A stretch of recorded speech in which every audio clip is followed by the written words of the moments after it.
अस्सलाम वालेकुम, this is Farooq Malik.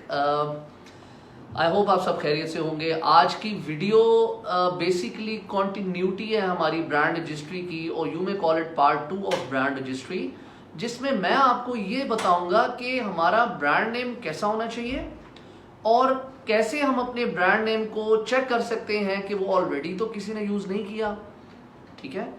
और इसके अलावा कुछ और छोटी चीज़ें। तो सबसे पहले स्टार्ट करते हैं कि हमारा ब्रांड नेम कैसा होना चाहिए। देखिए, मैं हमेशा ये रिकमेंड करता हूँ कि हमारा ब्रांड नेम जनरलाइज ना हो, उसमें डेली यूज़ वर्ड्स यूज़ ना हो। मीन्स कोई कलर का नाम, किसी ह्यूमन का नाम, किसी कोई ऐसी चीज़ जो बहुत कॉमनली लोग बोलते हैं, जैसे sky, life, red, yellow, black, white. हमारे ब्रांड नेम के अंदर ये कॉमनली यूज्ड वर्ड्स नहीं होने चाहिए, और उसकी रीज़न है। उसकी रीज़न ये है कि बहुत से ब्रांड नेम हैं ऐसे कि जो ऑलरेडी ये चीज़ें यूज़ कर रहे होते हैं, और फिर जब आप अपने ब्रांड नेम के अंदर ये वर्ड यूज़ करते हैं तो वो ऑब्जेक्शन रेज करते हैं कि हमारे ब्रांड नेम में भी ये वर्ड यूज़ हो रहा है और इसने भी अपने ब्रांड नेम में यूज़ किया है, और फिर आपको ऑब्जेक्शन को रिमूव करवाने के लिए केस फाइट करना होता है ब्रांड रजिस्ट्री इंस्टीट्यूशन को, या जो भी कंसर्न्ड अथॉरिटी है उसको आपको सेटिस्फाई करना पड़ता है, या आपका लॉयर करता है कि नहीं ये ऐसे नहीं है, ऐसे है। एट द एंड फिर आप उसमें एक अल्फ़ाबेट चेंज करते हैं और उसको ठीक करने की कोशिश करते हैं, या उसको चेंज करने की कोशिश करते हैं, और फाइनली क्या होता है कि आपके पैसे या तो ज़ाया हो जाते हैं, या फिर जो ब्रांड नेम आपने सोचा हुआ था वो एज सच वो नहीं होता, आपको उसमें अल्फ़ाबेट या कैरेक्टर्स चेंज करने पड़ते हैं। तो बेहतर ये है कि आप पहले से ही ऐसा ब्रांड नेम सेलेक्ट करें कि जो कोई कॉमनली यूज्ड वर्ड ना हो, वो एक ऐसा वर्ड हो जिसका, देखें, यूजुअली जो भी बड़े ब्रांड्स हैं दुनिया में, आप देखेंगे नाइकी है, पेप्सी है, बहुत से ब्रांड हैं जिनका कोई मीनिंग नहीं है, ठीक है। ये ज़रूरी बिल्कुल भी नहीं है कि आपके ब्रांड नेम का कोई मतलब हो, ठीक है। आप एक जनरलाइज्ड वर्ड यूज़ मत करें, आप एक ऐसा वर्ड यूज़ करें जो सिर्फ बोलने में अच्छा हो और छोटा हो, 5, 7, 8, इवन 10 अल्फाबेट्स पे बेस्ड हो, ठीक है। 2 वर्ड्स भी हो सकते हैं अलग से वो, ठीक है। जरूरी नहीं कि एक ही वर्ड हो, आप 2 वर्ड्स का ब्रांड नेम भी बना सकते हैं, बट कोशिश ये करें कि वो जनरलाइज किस्म का वर्ड ना हो। और ये भी ज़रूर चेक करें कि जब आपने वो ब्रांड नेम सेलेक्ट कर लिया है तो उसके बाद पहली चीज़ आप चेक करेंगे कि आप किसी भी डोमेन नेम सर्च इंजन पे जाके, जिस तरह GoDaddy है या और बहुत से सर्च इंजन हैं, क्योंकि कुछ लोग GoDaddy के बारे में कहते हैं कि उसको यूज़ नहीं करना चाहिए, उसके कुछ इश्यूज कंसर्न है, तो आप और बहुत से domain name search engine try कर सकते हैं, गूगल कर लें आप उन्हें। तो आप वहाँ जाकर डोमेन नेम सर्च करें कि आपके उस ब्रांड नेम का .com अवेलेबल है। अगर उसका .com अवेलेबल है तो नीचे ये जरूर देखें कि वो .com कितने पैसों में अवेलेबल है। समटाइम लोग कहते हैं हाँ यार चलो .com भी अवेलेबल है, चलो ये ब्रांड नेम रख लेते हैं, और वो गौर से ये नीचे नहीं देखते कि वो 30,000 का या 20,000 का PKR की बात कर रहा हूँ मैं, इस तरह से मिलता है। यूजुअली ब्रांड नेम आप 5 से 7 हज़ार में आपको ब्रांड नेम मिल जाना चाहिए, ठीक है।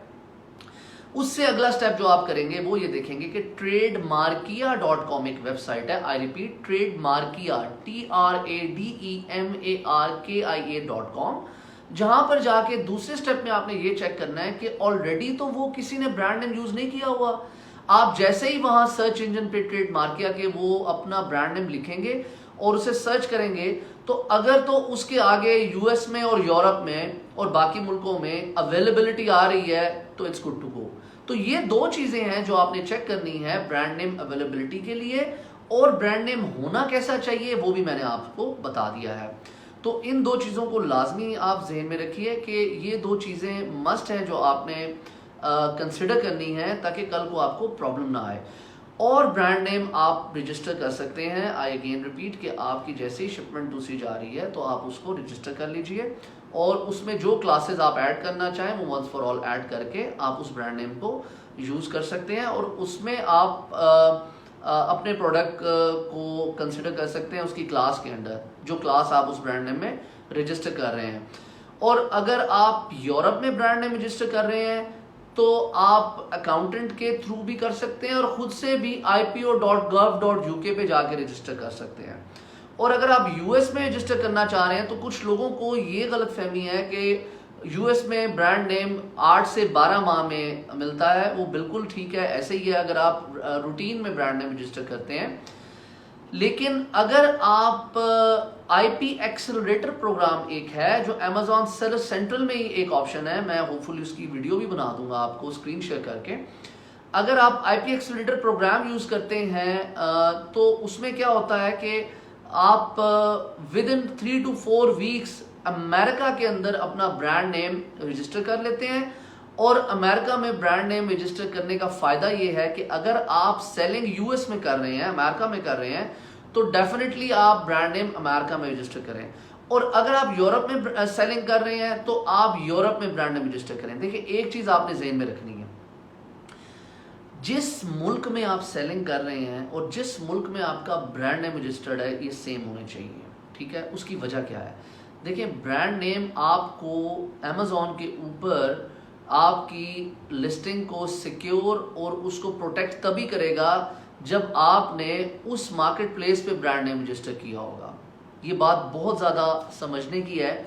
फॉर एग्जांपल आप यूएस में सेलिंग कर रहे हैं तो आपका ब्रांड नेम अगर यूएस में रजिस्टर है तो Amazon आपको सेलर सेंट्रल में एक ऑप्शन देगा जिसको हम कंसोल कहते हैं। उस कंसोल के थ्रू आप किसी भी हाईजैकर को रिमूव कर सकते हैं। जबकि अगर आपका ब्रांड नेम यूके में रजिस्टर्ड है और आप यूएस में सेलिंग कर रहे हैं तो आपके पास वो हाईजैकर रिमूव करने का कंसोल यूएस में नहीं होगा, यूके में अवेलेबल होगा। हाँ, लेकिन आपको ईबीसी एनहांस्ड ब्रांड कंटेंट जैसी जो फैसिलिटीज हैं और HSA हेडलाइन सर्च ऐड जो आप पीपीसी में यूज कर सकते हैं, ये फीचर्स आपको हर मार्केट प्लेस में Amazon दे देता है अगर आप कहीं पे भी रजिस्टर हो, ब्रांड रजिस्ट्री आपकी हो। लेकिन आपको हाईजैकर रिमूव करने की जो प्रोटेक्शन है वो आपको उसी मुल्क में मिलेगी जिस मार्केट प्लेस में आपने अपना ब्रांड रजिस्टर किया हुआ है। तो प्लीज इस चीज को भी जरूर कंसिडर करें कि जहां आप ब्रांड नेम रजिस्टर कर रहे हैं वहीं पे आप सेलिंग कर रहे हो, तो दिस इज रियली इंपॉर्टेंट। और यूके में ब्रांड नेम रजिस्टर करने के लिए जो फीसिस हैं यूजुअली वो इट्स लाइक तकरीबन 150 पाउंड स्टर्लिन आई बिलीव, और 50 पाउंड स्टर्लिन पर क्लास ऐड करने का। आप उसमें 1 क्लास ऐड कर लें, 2 क्लासेस ऐड कर लें, 3 क्लासेस ऐड कर लें, as much as you want. और अगर आप अकाउंटेंट के थ्रू जाएंगे तो it would be something around 300 to 350 pound sterling for 1 class and brand registry fees. तो ये सारी चीज़ें मैं आपको बताना चाह रहा था जो मैं पिछली वीडियो में नहीं बता सका। आई होप इस वीडियो ने आप लोगों को हेल्प आउट किया होगा। And if you have any questions you can ask me in the comment section below, and please tell me what kind of videos I shall be creating in future for your ease and help. Thank you.